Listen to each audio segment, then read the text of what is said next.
आज है 22 जनवरी दिन बुधवार। बात करते हैं पहली बड़ी खबर। रिचार्ज न कराने पर भी 90 दिनों तक चलता रहेगा सिम कार्ड। ट्राई ने वैधता को लेकर जारी किए नए नियम। एक से अधिक सिम कार्ड रखने वालों के लिए अच्छी खबर है। अब रिचार्ज न कराने पर भी सिम कार्ड 90 दिनों तक चलता रहेगा। सिम कार्ड की वैधता को लेकर भारतीय दूरसंचार विनियामक प्राधिकरण ट्राई ने नए नियम जारी किए हैं। नए नियम ग्राहकों को बार बार रिचार्ज करने से बचने और खर्च घटाने में मदद करेंगे। 20 रुपए में 30 दिनों की अतिरिक्त वैधता। आपके नंबर पर 90 दिनों तक कोई रिचार्ज नहीं है और उसमें 20 रुपए का प्रीपेड बैलेंस बचा है, तो कंपनी 20 रुपए काटकर 30 दिनों की अतिरिक्त वैधता देगी। आपका नंबर बिना रिचार्ज के 120 दिन सक्रिय रहेगा। अगली खबर, पीएमएवाई में बुजुर्गों को 30,000, विधवा को मिलेगी 20,000 की अतिरिक्त मदद। नगर विकास विभाग के प्रस्ताव को कैबिनेट बाय सर्कुलेशन दी गई मंजूरी। राज्य सरकार ने प्रधानमंत्री आवास योजना 2 शहरी पीएमएवाई के तहत मकान बनाने के लिए बुजुर्गों, विधवा व परित्यक्त महिलाओं को बड़ी राहत दी है। इस योजना में दुर्बल आर्य वर्ग, निम्न आर्य वर्ग के साथ ही इस बार मध्य आर्य वर्ग वालों को पात्र मानते हुए बुजुर्गों को जहां 30,000 तो परित्यक्त और विधवा महिलाओं को निर्धारित अनुदान के अलावा 20,000 रुपए की अतिरिक्त मदद दी जाएगी। 12 माह में मकान बनाने वालों को 10,000 रुपए बतौर पुरस्कार दिए जाएंगे।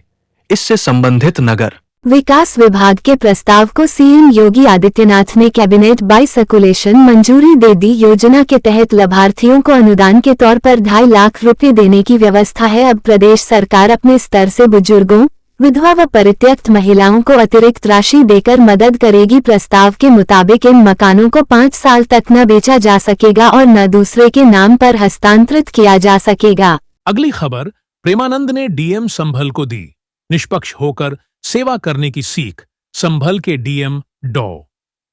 राजेंद्र पेंसिया सोमवार को संत प्रेमानंद महाराज से उनके रमण रेती स्थित श्री राधा केलीकुंज पर मिलने पहुंचे। डीएम को राधा रानी का प्रसादी पटुका प्रदान करते हुए संत ने उन्हें निडर एवं निष्पक्ष होकर अपने कर्तव्य का पाठ पढ़ाते हुए प्रशासनिक सेवा करने को कहा। संत ने डीएम से कहा कि भगवान की कृपा से ही सेवा करने को मिलती है, इसलिए इसका निर्वाह करते रहना चाहिए। इस दौरान व्यवधान आएंगे, लालच के प्रभाव में नहीं आना है और न ही डरना है। अगली खबर, रोजगार के अवसर बढ़ने के आसार। पीएम इंटर्नशिप योजना के भत्ते में होगा इजाफा। बजट से उम्मीदें। आगामी आम बजट में मोदी सरकार का जोर आधारभूत संरचना में विकास के साथ ही रोजगार बढ़ाने पर होगा। रोजगार के अवसर बढ़ाने के लिए सरकार रोजगार परक प्रोत्साहन ईएलआई और पीएम इंटर्नशिप योजना पीआईएस को आकर्षक बनाने के साथ ही इसे विस्तार देने पर भी मंथन कर रही है। ईएलआई के तहत प्रोत्साहन का दायरा बढ़ाने और पीआईएस के तहत युवाओं को मिलने वाले भत्ते में बढ़ोतरी करने पर विचार कर रही है। इसके तहत आगामी 5 वर्षों में 2 लाख करोड़ के बजट से 4.1 करोड़ युवाओं के लिए रोजगार सृजन का लक्ष्य रखा गया था। पीएम इंटर्नशिप योजना के तहत 5 साल में 1 करोड़ युवाओं को इंटर्नशिप कराने का लक्ष्य तय किया गया था। अगली खबर, आटा, बेसन और सीमेंट तक को हलाल प्रमाणन। उत्तर प्रदेश सरकार ने सुप्रीम कोर्ट में कहा कि आटा, बेसन, सीमेंट और सरिया तक को हलाल प्रमाणन दिया जा रहा है। हलाल प्रमाणित उत्पाद महंगे हैं। ऐसे में कोर्ट को इस मुद्दे पर विचार करना पड़ सकता है कि देश भर में लोगों को महंगे हलाल प्रमाणित उत्पाद सिर्फ इसलिए खरीदने पड़ रहे हैं क्योंकि कुछ लोग उनकी मांग कर रहे हैं। यूपी सरकार की ओर से सॉलिसिटर जनरल तुषार मेहता ने ये बातें हलाल प्रमाणित उत्पादों पर प्रतिबंध लगाने के खिलाफ दायर याचिकाओं की सुनवाई के दौरान कही। जस्टिस बीआर गवई की अध्यक्षता वाली पीठ अब 24 मार्च से शुरू होने वाले सप्ताह में इस मामले पर सुनवाई करेगी। पीठ ने नोट किया कि याचिकाकर्ता पहले से ही कोर्ट के पिछले आदेश के आधार पर बलपूर्वक कार्रवाई से सुरक्षित हैं। अगली खबर, पशुओं की वैक्सीन दवाओं में मिलावट पर ब्लैकलिस्ट होगी संस्था। धर्मपाल गोआश्रय स्थलों के निर्माण कार्यों व पशुओं की वैक्सीन व दवाइयों में मिलावट, गुणवत्ता की कमी की शिकायत मिलने पर संबंधित संस्थाओं की जांच कर आवश्यक कार्रवाई व उन्हें ब्लैकलिस्ट किया जाएगा। ये निर्देश पशुधन व दुग्ध विकास मंत्री धर्मपाल सिंह ने विधान भवन स्थित कार्यालय में विभाग की समीक्षा बैठक में दिए। उन्होंने कहा कि अवस्थापना संबंधी कार्यों में गुणवत्ता व समयबद्धता का ध्यान रखा जाए। गोवंश शेड, पानी पीने की चरही, खड़ंजा आदि मजबूत व व्यवस्थित तरीके से बनाया जाए। उन्होंने निर्देश दिए कि 14 जनवरी से 2 फरवरी तक आयोजित हो रहे पशु कल्याण पखवाड़े के माध्यम से लोगों को पशुओं के प्रति जागरूक किया जाए। अगली खबर, अयोध्या। राम मंदिर के दूसरे तल का भी 80% काम पूरा नृपेंद्र मिश्र ने की। राम मंदिर निर्माण कार्यों की समीक्षा, कहा फरवरी में आएगी तेजी। राम मंदिर निर्माण समिति की बैठक में सोमवार को नृपेंद्र मिश्र ने निर्माण कार्यों की समीक्षा की। कहा कि महाकुंभ के चलते राम मंदिर निर्माण कार्य प्रभावित हो रहा है। महाकुंभ स्नान करने के बाद 2 लाख से अधिक श्रद्धालु रामलल्ला का दर्शन करने अयोध्या पहुंच रहे हैं। ऐसे में सुरक्षा पहली प्राथमिकता है। उन्होंने कहा कि अधिक संख्या में श्रद्धालुओं के आने से राम मंदिर निर्माण कार्य बाधित हो रहा है। कुछ स्थानों पर निर्माण कार्य रोक भी दिया गया है। उम्मीद की जा रही है कि 8 फरवरी के बाद राम मंदिर निर्माण में दोबारा गति आएगी। बैठक में राम मंदिर के निर्माण कार्यों की प्रगति भी प्रस्तुत की गई। बताया कि राम मंदिर के प्रथम तल का काम पूरा हो चुका है। दूसरे तल का भी 80% काम पूरा हो गया है। शिखर का निर्माण तेजी से चल रहा है।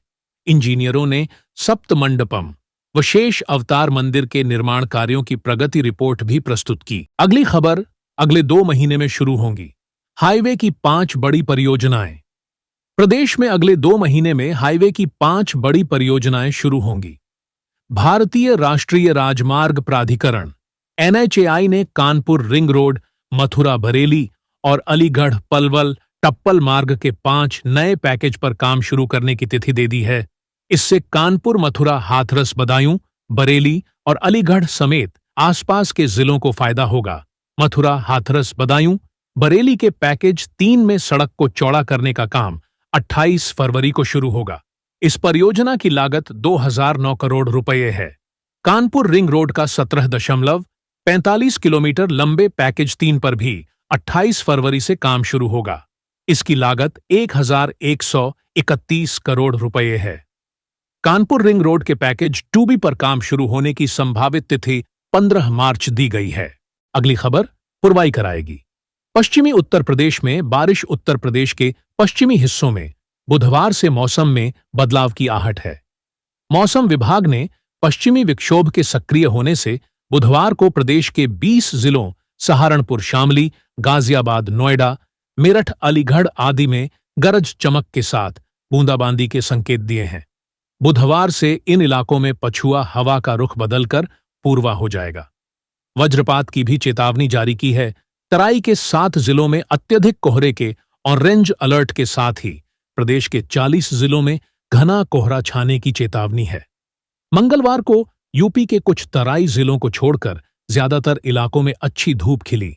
30 से 40 किलोमीटर प्रति घंटे की रफ्तार से पछुआ हवा चली। बुधवार से हवा की रफ्तार घटेगी।